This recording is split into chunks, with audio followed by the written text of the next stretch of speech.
நமச்சிவாய வாழ்க. நாதன்தாள் வாழ்க. இமைப்பொழுதும் என் நெஞ்சில் நீங்காதான் தாழ்வாழ்க. வாழ்க வளமுடன். அனைவருக்கும் இனிய வணக்கங்கள்.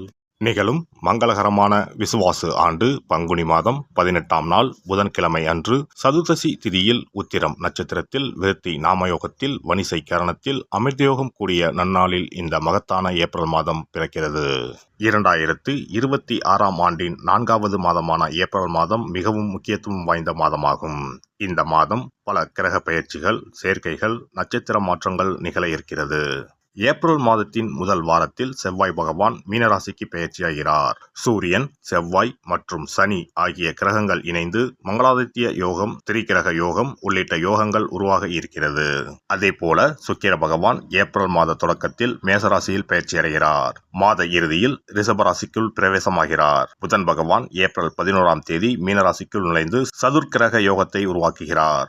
ஏப்ரல் 14ஆம் தேதி சூரிய பகவான் மேசராசிக்கு பெயர்ச்சியடைந்து சுக்கிரனுடன் இணைந்து சுக்கிராதித்ய யோகத்தை உருவாக்குகிறார். ஏப்ரல் 17ஆம் தேதி சனி பகவான் உத்திரட்டாதி நட்சத்திரத்தின் 3ஆம் பாதத்தில் பிரவேசிக்கிறார். ஏப்ரல் 30ஆம் தேதி புதன் பகவான் மேசராசிக்குள் நுழைய இருக்கிறார். இந்த கிரகங்களின் அமைப்பினால் உங்கள் வாழ்வில் ஏற்படக்கூடிய சுப மற்றும் அசுப பலன்கள் என்ன என்பதனையும், அசுப பலன்கள் ஏற்படுமாயின் ராசிக்காரர்கள் செல்ல வேண்டிய கோவில் மற்றும் செய்ய வேண்டிய பரிகாரம் என்ன என்பதனை பற்றியும் விரிவாக காண்போம். பிறக்கப் போகும் இம்மாதத்தில் உங்கள் வாழ்வில் வளமும் நலமும் செல்வ செழிப்பும் பெற்று வாழ்வின் உயரிய நிலையை அடைய எல்லாம் வல்ல எம்பெருமானை வேண்டி விரும்பி கேட்டுக்கொள்கிறேன்.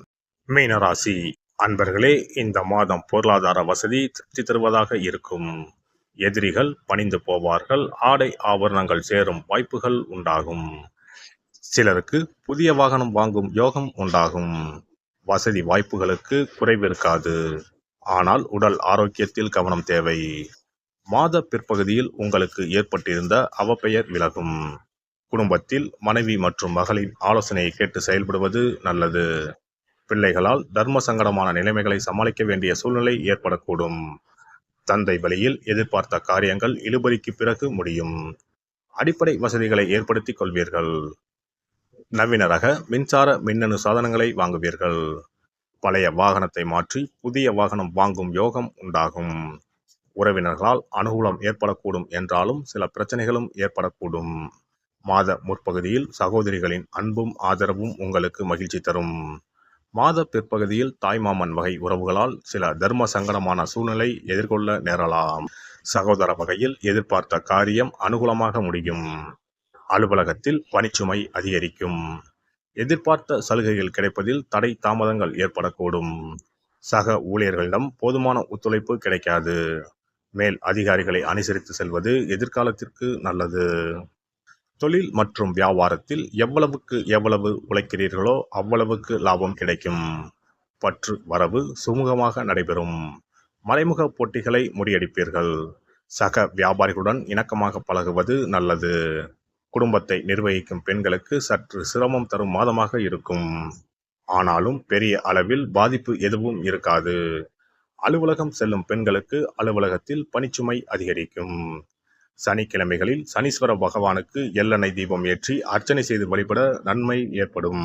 ஒரு முறையாவது குலதெய்வத்தையும் இஷ்ட தெய்வத்தையும் ஒரே நாளில் சென்று தரிசித்து வாருங்கள். கடன் பிரச்சனைகள் தீரும். குடும்பத்தில் மகிழ்ச்சி நிலவும். மன நிம்மதி உண்டாகும். சிறப்பு தொகுப்பு. கண் திருஷ்டிகள் அகன்று தடைப்பட்டு கொண்டிருக்கும் காரியங்கள் நிறைவேற செய்ய வேண்டிய பரிகாரம் என்ன என்பதனை பற்றி காண்போம். வாழ்க்கையில் நல்ல நிலையில் இருந்தவர்கள் கூட திடீரென்று பொருளாதாரம் இழந்து மன கஷ்டங்களுடன் வாழும் நிலை ஏற்படும். இந்த நிலை எதனால் ஏற்பட்டது என்று ஆராய்ந்து பார்த்தால் பெரும்பாலும் அவர்களின் மீதான கண் திருஷ்டிதான் காரணமாக இருக்கும். கல்லடி பட்டாலும் கண்ணடி படக்கூடாது என்று சொல்வார்கள் அல்லவா, அது உண்மைதான். இது போன்ற பிறரின் பொறாமை கொண்ட கண் திருஷ்டியினால் பலரின் வாழ்க்கை சிரமத்திற்கு ஆளாக நேரிடும். இது போன்ற கண் திருஷ்டிகளிலிருந்து எப்படி தப்பிப்பது? இருக்கவே இருக்கிறது எளிதாக கிடைக்கும் ஊமத்தஞ்செடி. தெய்வ சக்தி நிறைந்த செடியாக கருதப்படும் ஊமத்தஞ்செடியின் காய், பூ, இலைகள் என அனைத்தும் தீய சக்திகள் விரட்ட பரிகாரத்துக்கு பயன்படுகிறது. பொதுவாக ஊமத்தம் காய்க்கு கெடுதலை அகற்றக்கூடிய சக்தி உண்டு. நம் வீட்டில் உள்ள எதிர்மறை சக்தியை அகற்றுவதற்கு ஊமத்தங்காய் தீபம் சிறந்த பரிகாரமாகிறது. தெய்வீக மகத்துவம் நிறைந்த ஊமத்தங்காய் மற்றும் பூவையும் எடுத்துக்கொள்ளுங்கள். வீட்டுக்கு அருகில் இல்லை என்றால் நாட்டு மருந்து கடைகளில் கிடைக்கும். இந்த 2 பொருட்களையும் மஞ்சள் தண்ணீரை கொண்டு நன்றாக கழுவி விடுங்கள். சிறிது நேரம் அவற்றிலுள்ள ஈரம் போக ஆறவிட்டு பிறகு அவற்றை ஒரு மஞ்சள் துணியில் குலதெய்வத்தை வேண்டி ₹1 நாணயத்தோடு சேர்த்து முடிந்து வீட்டின் நிலைப்படியில் கட்டி தொங்க விடுங்கள். இந்த முடிச்சை வெள்ளிக்கிழமை அல்லது ஞாயிற்றுக்கிழமைகளில் தயார் செய்து வாசல் படியில் கட்டுவது சிறப்பு. தினமும் வீட்டில் தீபம் ஏற்றி காண்பிக்கும் போது இந்த முடிச்சுக்கும் காண்பிக்கவும்.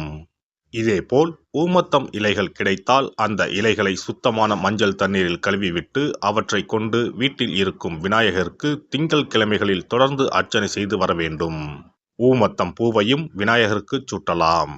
3 வாரங்கள் தொடர்ந்து திங்கள் கிழமைகளில் விநாயகருக்கு ஊமத்தை இலையால் அர்ச்சனை செய்து ஊமத்தம் பூவை சூட்டி வழிபட்டால் வீட்டில் உள்ள கெட்ட சக்தி நடமாட்டம் மற்றும் கண் திருஷ்டிகள் தீரும். ஊமத்தம் செடியும் சிவபெருமானுக்கு உகந்த இலை ஆகும். இந்த ஊமத்தங்காய் வைத்து சிவபெருமானுக்கு தீபம் ஏற்றி வழிபடுவதன் மூலம் நமது பிரச்சனைகளில் இருந்து எளிதாக விடுபட முடியும். முதலில் 2 ஊமத்தங்காய்களை எடுத்துக்கொள்ள வேண்டும். அவற்றின் மீது முட்கள் இருப்பதால் மிகவும் கவனமாக கையாள வேண்டும். ஊமத்தங்காயின் காம்பு பகுதிகளை வெட்டி கொண்டு கத்தியை பயன்படுத்தி ஊமத்தங்காயின் உள்ளே இருக்கும் விதை பகுதியை முழுவதுமாக நீக்கிவிட வேண்டும். பின்னர் 2 அகல் விளக்குகள் மற்றும் விளக்கு வைப்பதற்கான 2 தட்டுகளை எடுத்து சுத்தம் செய்து அவற்றிற்கு மஞ்சள் குங்குமம் போட்டு வைத்துக் கொள்ள வேண்டும்.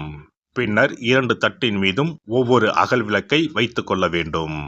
அதன் பிறகு எப்போதும் பூஜை செய்வதற்கு வைப்பது போன்ற வெத்தலைப்பாக்கு, பழம் போன்றவற்றை வைத்துவிட்டு 2 விளக்குகளையும் ஏற்றி சிவபெருமானை மனதார வேண்டிக் கொள்ள வேண்டும். எனக்கு இருக்கும் பிரச்சனைகள் அனைத்தும் தீர்ந்து இன்பமான வாழ்க்கை கிடைக்க வேண்டும் என வேண்டிக் கொள்ள வேண்டும். இந்த பூஜையை வெள்ளிக்கிழமை அன்று தொடங்கினால் தொடர்ந்து 9 வெள்ளிக்கிழமைகள் செய்ய வேண்டும்.